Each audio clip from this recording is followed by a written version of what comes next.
देखो, मैं जितना कर सकता था तुम्हारे लिए उतना किया। हे शिव शंभू, ये क्या हो रहा है? उससे तुम्हारे सारे कष्ट दूर हो जाएंगे। और 2 ही दिनों में वो एक फैक्ट्री तैयार कर लेता है। शिवपुरी नाम के एक छोटा सा गांव था। वहाँ के जंगल में पीलू अपने पति बबलू के साथ रहती थी। बबलू एक सेठ के घर काम करता था। वो बहुत ही ईमानदार और मेहनती था। पीलू और बबलू भोलेनाथ शिव जी की भक्त थे। शिव जी की पूजा वो लोग नियम से करते थे। पीलू अपने खाली समय में हाथ से लोगों के कपड़े कढ़ाई करती थी, लेकिन गरीब होने के कारण उसके पास कढ़ाई करने की मशीन नहीं थी। बबली एक दिन पीलू को कहती है, पीलू तुम बहुत सुंदर कढ़ाई करती हो, कितना कमा लेती हो? तो पीलू बोलती है, बबली बहन, शिव जी की कृपा से कमाई हो जाती है, लेकिन मेरे पास अगर मशीन हो तो ज्यादा मुनाफा होगा। मैं तो कहूँगी कि तुम कढ़ाई करने की एक मशीन खरीद लो। भोलेनाथ चाहेंगे तो मशीन क्या, फैक्ट्री ही हो जाएगी। रात में काम करके बबलू घर आता है तो बबलू को पीलू कहती है, बबलू जी मुझे पैसे दीजिए, कल किराना लाना है। आज तो पैसे नहीं मिले पीलू, सेठ जी बोले हैं कल पैसे दे देंगे। अब इतने बड़े आदमी से मैं जबरदस्ती तो नहीं कर सकता ना। ठीक है जी, लेकिन भोलेनाथ के अभिषेक के लिए सामान भी लाना है। सेठ से कैसे भी करके पैसे ले लीजिए। हाँ, कह कर देखूंगा। भोलेनाथ ने चाहा तो हम भी कभी दूसरों को काम में रखेंगे और उन्हें इज्जत के साथ टाइम पर सैलरी दिया करेंगे। सेठ जी के यहाँ तो सब मन मर्जी से होता है। जी, हम जरूर अपने सपने पूरे करेंगे, भोलेनाथ पर भरोसा है मुझे। अगले दिन जब बबलू काम के लिए पहुँचता है तो कड़क सेठ उसे कहता है, बबलू मैं विदेश जा रहा हूँ, अब तुम कहीं और काम देख लो और ये लो तुम्हारी पैसे। लेकिन सेठ जी, आप अचानक से विदेश जा रहे हैं, अब इतनी जल्दी कौन काम देगा? ये पैसे तो कुछ ही दिन में खत्म हो जाएंगे। तो कड़क कहता है, देखो, मैं जितना कर सकता था तुम्हारे लिए उतना किया। तुम मेहनती हो, तुम्हें काम मिल जाएगा। बबलू काम ढूंढने लगता है, लेकिन उसे कोई भी काम नहीं देता है। बबलू वहाँ से दुखी होकर वापस घर आता है और पीलू से सब बात कहता है, भोलेनाथ हमारी रक्षा करना। लेकिन और कुछ दिनों बाद भी बबलू को कोई काम नहीं मिलता है और उसके पास के पैसे खत्म हो जाते हैं। अब मकान मालिक और किराने वाले उसको पैसे के लिए तंग करने लगते हैं। हे शिव शंभू, ये क्या हो रहा है? मेरा कोई भी काम क्यों नहीं बन पा रहा है? तो पीलू कहती है, मैं अपने गहने बेच देती हूँ, उससे हम कुछ काम शुरू कर लेंगे। नहीं पीलू, ये शिव जी की कृपा के कारण ही मैं तुम्हें दिला पाया था। तो फिर हम क्या करें? घर में खाने के लिए भी कुछ नहीं है। दोनों पति पत्नी उदास हो जाते हैं। तभी वहाँ एक साधु आते हैं और भिक्षा मांगते हैं। ये लीजिए साधु बाबा, हमारे घर में एक ही रोटी है। हमें माफ कीजिएगा, हमारे पास और कुछ नहीं है आपको देने के लिए। तो साधु कहते हैं, तुम दोनों शिव भक्त हो, इसीलिए मैं तुम्हारे यहाँ आया हूँ। तुम्हारी दरिया दिली से मैं बहुत प्रसन्न हूँ। खुद भूखे रहकर मुझे खाना खिलाए। मैं तुम्हें एक विद्या दूंगा, उससे तुम्हारे सारे कष्ट दूर हो जाएंगे। तो बबलू कहता है, कैसी विद्या बाबा जी? बबलू, मैं तुम्हें पत्थर से फैक्ट्री बनाना सिखा दूंगा, जिससे तुम लोगों के लिए किफायती दामों में मजबूत पत्थर की फैक्ट्री बना देना। लेकिन बाबा जी, हम फैक्ट्री कैसे बना सकते हैं? हमारे पास इतने पैसे नहीं है। बेटी, भोलेनाथ पर भरोसा रखो।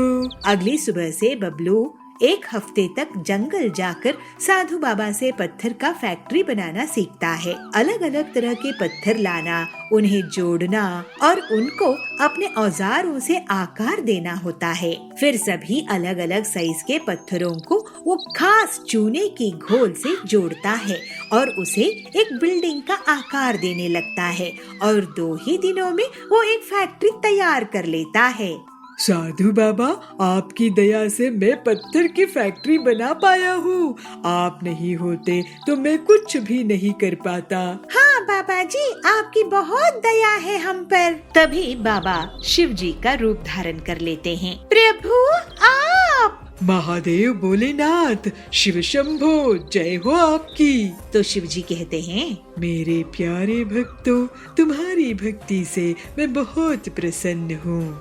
तुम लोग बहुत सीधे साधे हो और सच्चे मेहनती हो। मेरी कृपा तुम दोनों पर हमेशा रहेगी। तो बबलू कहता है, हे भोले बाबा, आपकी हम बहुत अच्छे से सेवा करते रहेंगे, यही आशीर्वाद दीजिए। आपका हम अभिषेक करते रहें और आपकी भक्ति में लगे रहें।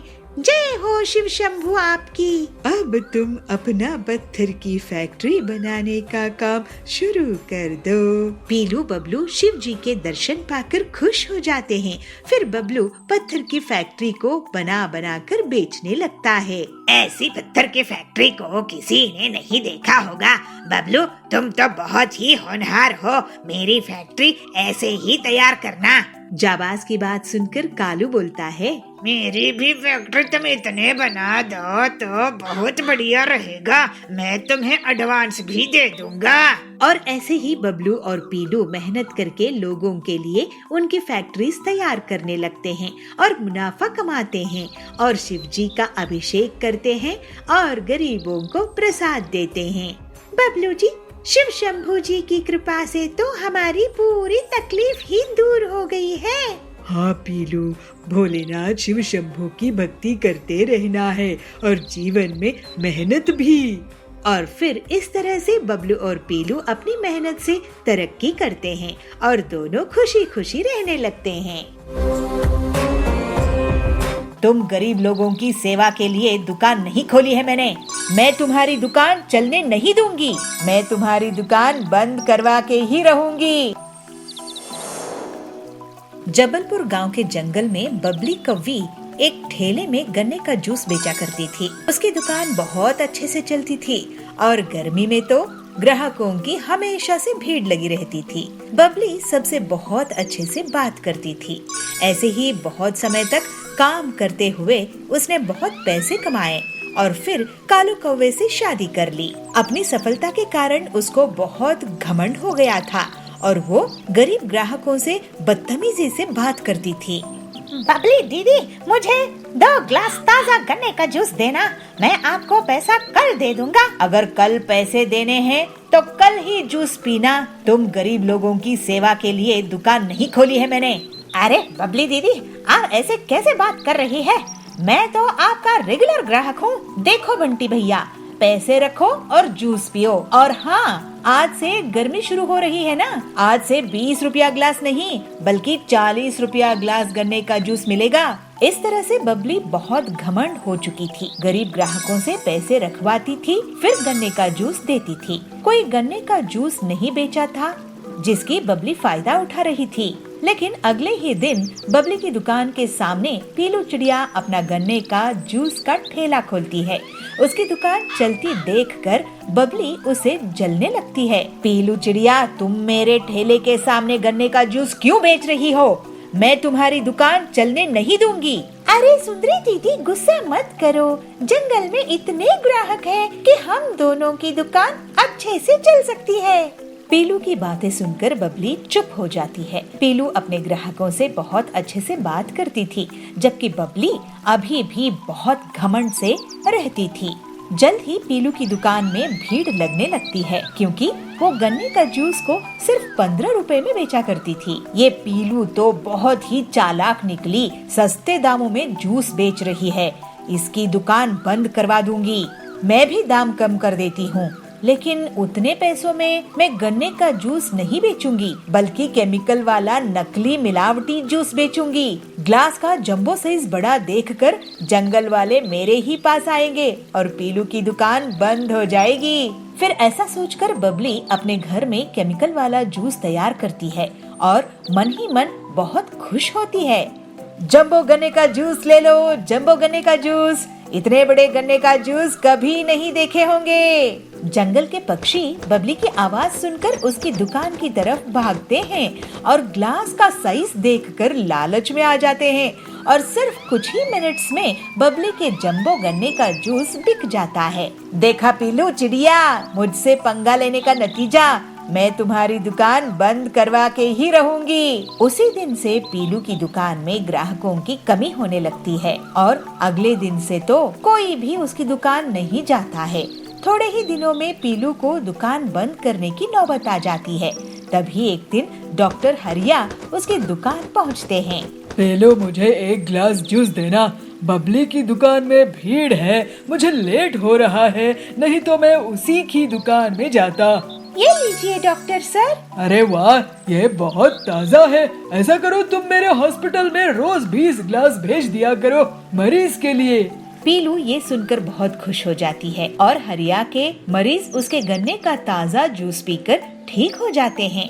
लेकिन तभी वहाँ बबली की दुकान से गन्ने का जूस पीने वाले पक्षी आते हैं और उल्टियाँ करने लगते हैं। अरे ये क्या, इन्हें तो उल्टियाँ हो रही है। उनका टेस्ट होता है और उनसे हरिया पूछता है कि वो लोग क्या खाए पिए थे। तब वो बताते हैं कि रोज वो बबली के यहाँ जूस पीते हैं। बबली, तुमने इस गन्ने की जूस में क्या मिलाया है? तुम्हें पता है सबको किडनी में स्टोन्स हो गए हैं, इन सब की तबीयत खराब हो गई है तुम्हारी दुकान का गन्ने का जूस पीकर। अरे ये लोग पीलू की दुकान का जूस पिया करते थे। फिर हरिया बताता है कि पीलू की दुकान के जूस से उसके बीमार मरीज ठीक हो गए हैं। इसके पहले बबली कुछ बोल पाती, सभी पक्षी उसको घेर लेते हैं। बबली, तुम हमसे इतना सारा पैसा लेती हो गन्ने के जूस का, लेकिन ये जहर बेच रही हो। वो पीलू कम दाम में भी हमें स्वादिष्ट और सेहतमंद गन्ने का जूस पिलाती है। अब तुम्हें इसका हर्जाना भुगतना होगा।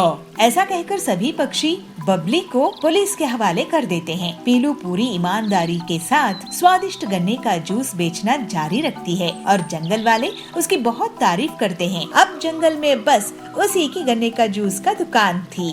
पीलू और बाकी लोग अब हंसी खुशी रहने लगते हैं।